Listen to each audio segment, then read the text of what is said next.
Frères et sœurs, bonjour et bienvenue à cette célébration eucharistique. Bienvenue à ceux et celles qui se joignent à nous par le truchement de la télévision Ciel et Lumière. En ce début de carême, nous sommes rassemblés au nom du Père et du Fils et du Saint-Esprit. La grâce de Jésus notre Seigneur, l'amour de Dieu le Père et la communion de l'Esprit Saint soient toujours avec vous. La messe de ce matin est offerte pour le repos de l'âme de M. Jean-René Saint-Germain.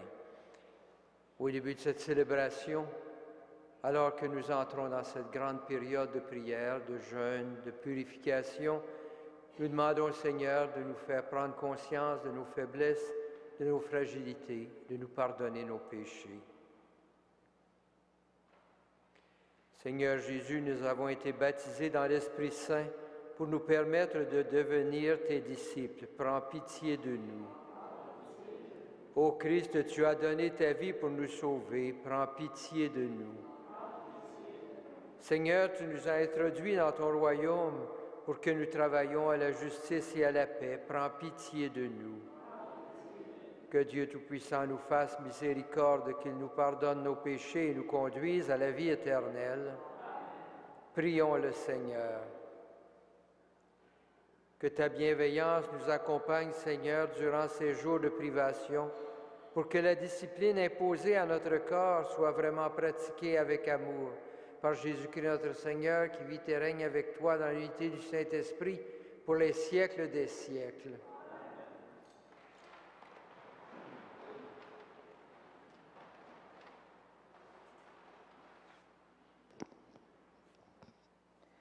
Lecture du livre d'Isaïe. Parole du Seigneur. Crie à pleine gorge, ne te retiens pas, que ta voix résonne comme le cor. Dénonce à mon peuple ses fautes, à la maison de Jacob ses péchés. Ils viennent me consulter jour après jour, ils veulent connaître mes chemins. Comme une nation qui pratiquerait la justice et n'abandonnerait pas la loi de son Dieu. Ils me demandent de leur faire justice. Ils voudraient que Dieu se rapproche. Pourquoi jeûner si tu ne le vois pas? Pourquoi nous mortifier si tu l'ignores? Oui, mais le jour où vous jeûnez, vous savez bien trouver votre intérêt et vous traitez durement ceux qui peinent pour vous. Votre jeûne se passe en disputes et querelles, en coups de poing sauvages. Ce n'est pas en jeûnant comme vous le faites aujourd'hui que vous ferez entendre là-haut votre voix. Est-ce là le jeûne qui me plaît? Est-ce là votre jour de pénitence? Courber la tête comme un roseau, coucher sur le sac et la cendre, appelles-tu cela un jeûne? Un jour bien accueilli par le Seigneur? Quel est donc le jeûne qui me plaît? N'est-ce pas faire tomber les chaînes injustes, délier les attaches du joug, rendre la liberté aux opprimés, briser tous les jougs? N'est-ce pas partager ton pain avec celui qui a faim, recueillir chez toi le malheureux sans abri, couvrir celui que tu verras sans vêtements, ne pas te dérober à ton semblable? Alors ta lumière jaillira comme l'aurore, et tes forces reviendront rapidement. Ta justice marchera devant toi, et la gloire du Seigneur t'accompagnera. Alors, si tu appelles, le Seigneur répondra. Et si tu cries, il dira, « Me voici ». Parole du Seigneur.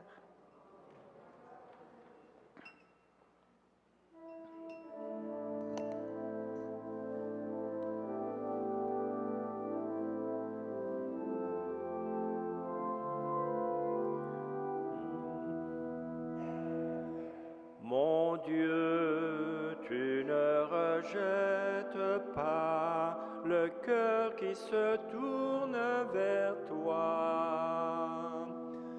Mon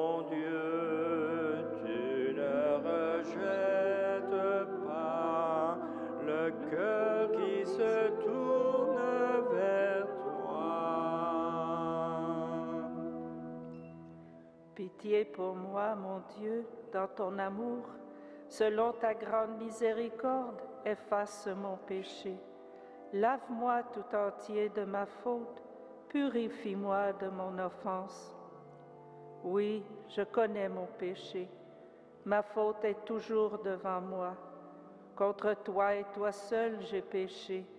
Ce qui est mal à tes yeux, je l'ai fait. Si j'offre un sacrifice, tu n'en veux pas. Tu n'acceptes pas d'holocauste. Le sacrifice qui plaît à Dieu, c'est un esprit brisé. Tu ne repousses pas, ô mon Dieu, un cœur brisé et broyé. Mon Dieu, tu ne rejettes pas le cœur qui se tourne vers toi.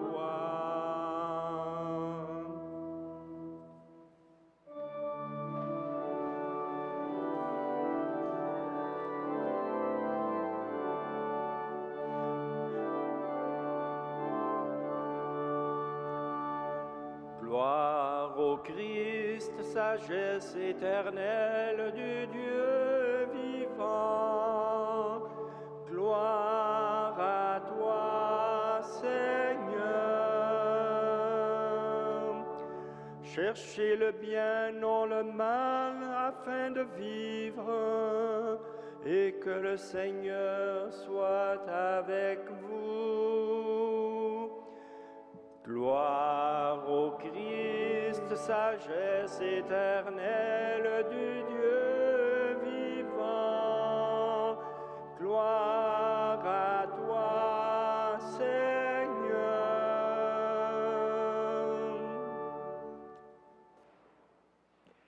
Le Seigneur soit avec vous. Et avec votre esprit. Évangile de Jésus-Christ selon saint Matthieu. Les disciples de Jean-Baptiste s'approchèrent de Jésus en disant « Pourquoi tes disciples ne jeûnent-ils pas, alors que nous et les pharisiens nous jeûnons ?» Jésus leur répondit « Les invités de la noce pourraient-ils donc faire pénitence pendant le temps où l'époux est avec eux? Mais un temps viendra où l'époux leur sera enlevé, et alors ils jeûneront. »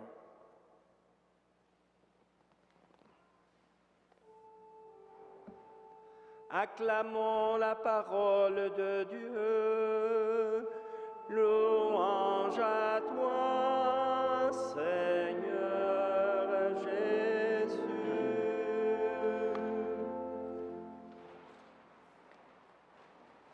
Frères et sœurs, en ces premiers jours de cette période du carême, la liturgie nous propose une réflexion sur quel est le véritable sens du jeûne. En fait, dans toutes les religions, on retrouve des pratiques de jeûne. Ces pratiques viennent rappeler aux croyants l'importance de se donner des disciplines, acquérir des habitudes de vie afin de trouver une liberté nécessaire pour rencontrer le Seigneur. Jeûner, se discipliner pour se libérer des servitudes du corps, des habitudes mauvaises et apprendre à approcher le Seigneur. Mais il y a dans toutes les religions et à tous les moments un danger de pratiquer ces jeûnes sans pour autant revenir aux choses essentielles, de n'en faire qu'une sorte de presque un jeu, une chose qu'on s'impose à soi-même, mais qui ne nous ramène pas vraiment à l'essentiel. Isaïe, dans la première lecture, invite ses contemporains à faire ce lien essentiel entre le jeûne et la pratique d'une vie ajustée, d'une vie juste. À la fin de cette description de ce que doit être une vie juste et bien ajustée, il dit que le jeûne véritable, c'est de ne pas se dérober à son semblable. Ne pas se dérober à son semblable. Pour placer ce jeûne au cœur de notre vie, il faut donc regarder comment, en fait, il m'arrive de me dérober à mon semblable.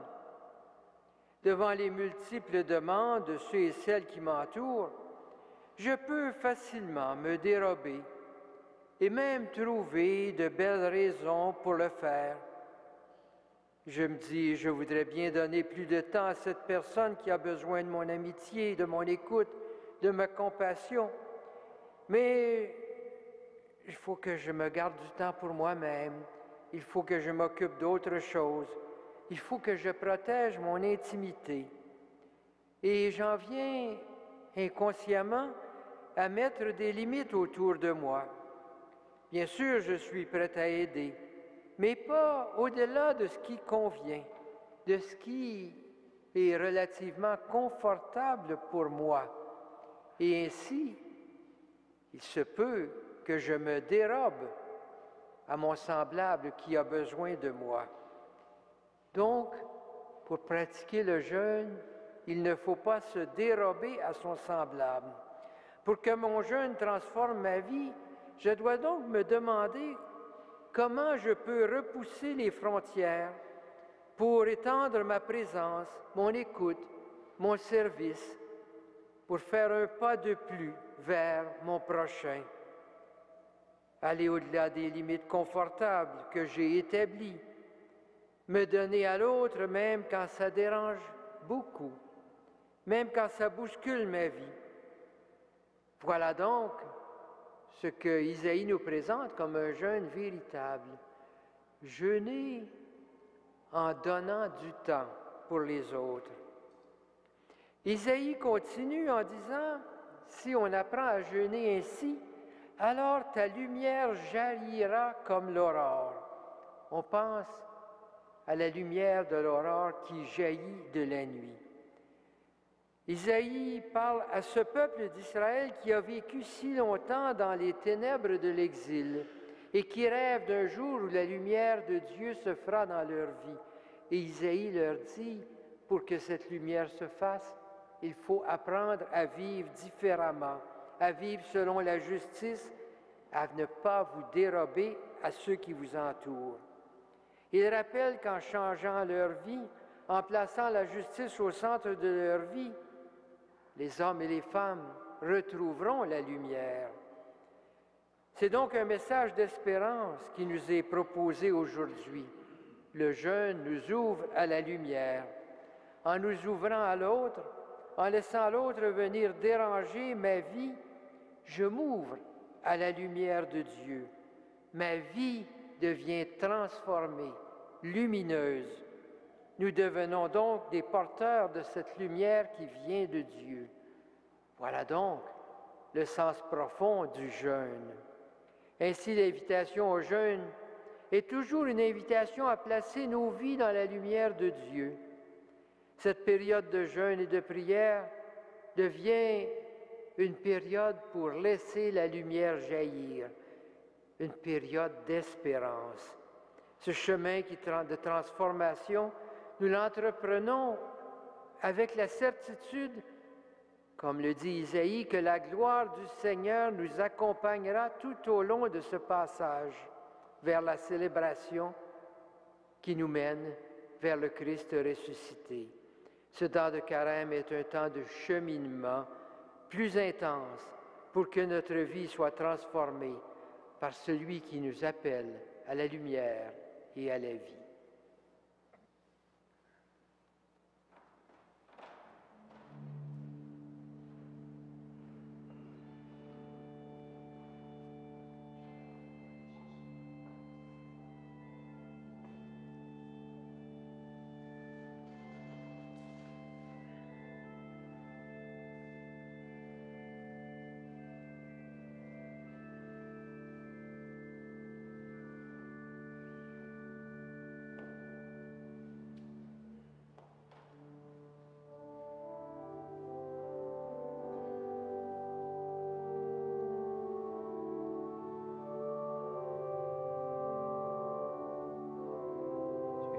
Seigneur, Dieu de l'univers, toi qui nous donnes ce pain de la terre et du travail humain, te représentons que ce pain soit pour nous le pain de la vie.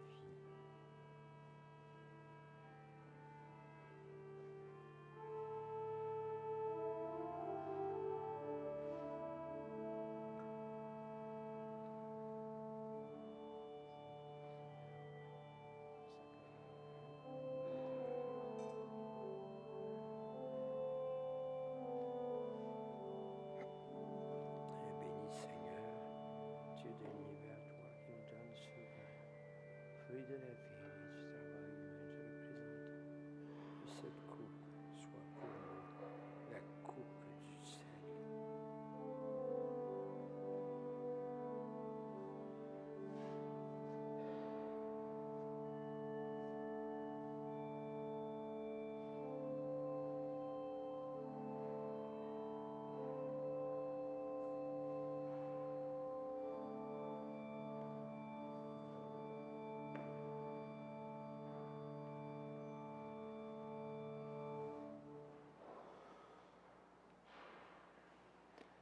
Prions ensemble au moment d'offrir le sacrifice de toute l'Église. Permets, Seigneur, que le sacrifice offert en ce temps de préparation pascale nous rendra agréable à tes yeux et plus généreux dans le renoncement par Jésus le Christ, notre Seigneur.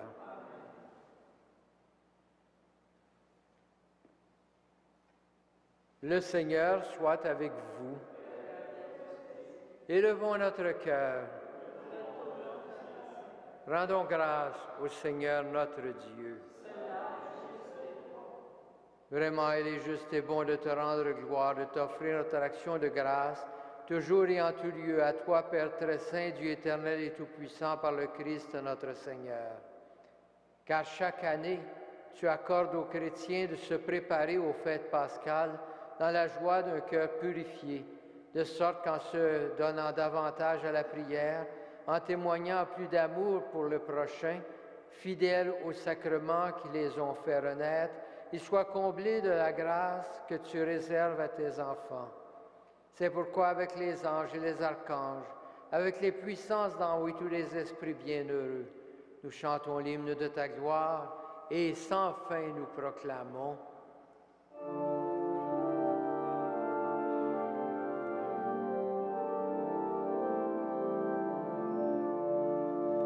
Saint, Saint, Saint, le Seigneur, Dieu de l'univers, le ciel et la terre sont remplis de ta gloire.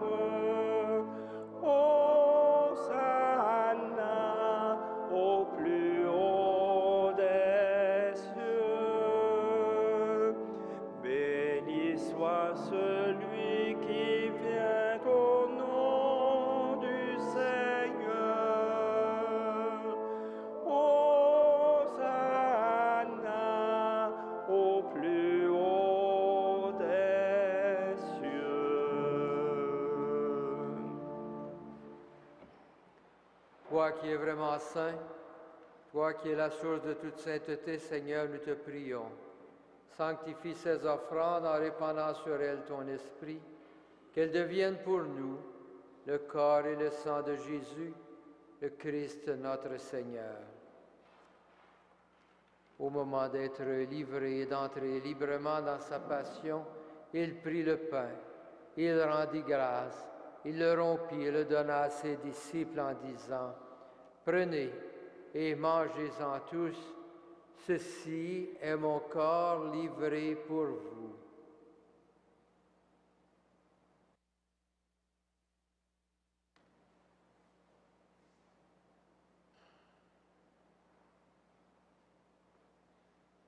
De même, à la fin du repas, il prit la coupe. De nouveau, il rendit grâce et la donna à ses disciples en disant, « Prenez et buvez-en tous, car ceci est la coupe de mon sang, le sang de l'alliance nouvelle et éternelle, qui sera versé pour vous et pour la multitude en rémission des péchés. Vous ferez cela en mémoire de moi. »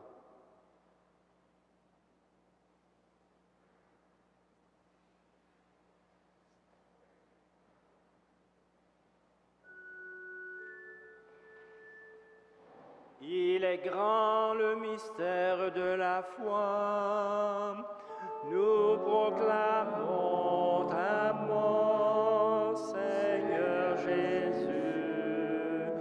Nous célébrons ta résurrection. Nous attendons ta venue dans la gloire.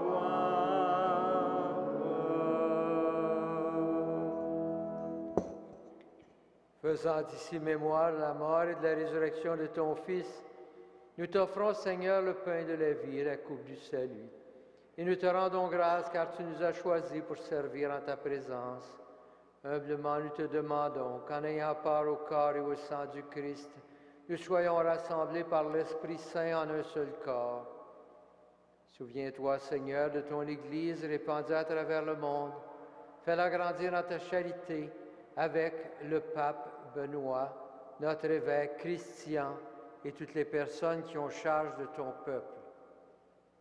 Souviens-toi aussi de nos frères, de nos sœurs qui se sont endormis dans l'espérance de la résurrection et de toutes les personnes qui ont quitté cette vie. Reçois-les dans ta lumière auprès de toi. Sur nous tous, enfin, nous implorons ta bonté. Permets qu'avec la Vierge Marie, la bienheureuse Mère de Dieu, avec les apôtres et les saints de tous les temps qui ont vécu dans ton amitié, nous ayons part à la vie éternelle et que nous chantions ta louange par Jésus-Christ, ton Fils bien-aimé. Par lui, avec lui et en lui, à toi, Dieu le Père Tout-Puissant, dans l'unité du Saint-Esprit, tout honneur et toute gloire pour les siècles des siècles. Unis dans un même esprit, rassemblés autour de la table du Seigneur, prions Dieu notre Père avec les paroles que Jésus nous a données. Notre Père qui es aux cieux, que ton nom soit sanctifié, que ton règne vienne, que ta volonté soit faite sur la terre comme au ciel. Donne-nous aujourd'hui notre pain de ce jour. Pardonne-nous nos offenses, comme nous pardonnons aussi à ceux qui nous ont offensés. Et ne nous soumets pas à la tentation, mais délivre-nous du mal. Délivre-nous de tout mal, Seigneur, et donne la paix à notre temps. Par ta miséricorde, libère-nous du péché. Restaure-nous devant les épreuves en cette vie où nous espérons le bonheur que tu promets et l'avènement de Jésus-Christ, notre Sauveur.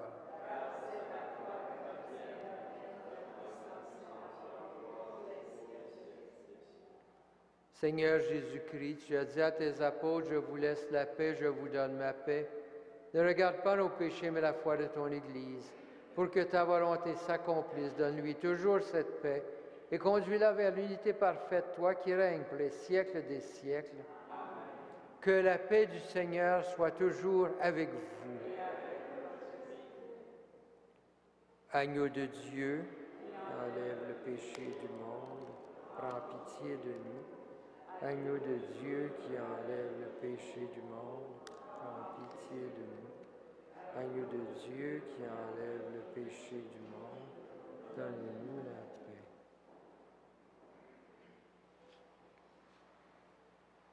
Heureux les invités au repas du Seigneur, voici l'agneau de Dieu qui enlève le péché du monde. Seigneur, je ne suis pas digne de te recevoir, mais dis seulement une parole et je serai guéri.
Prions le Seigneur.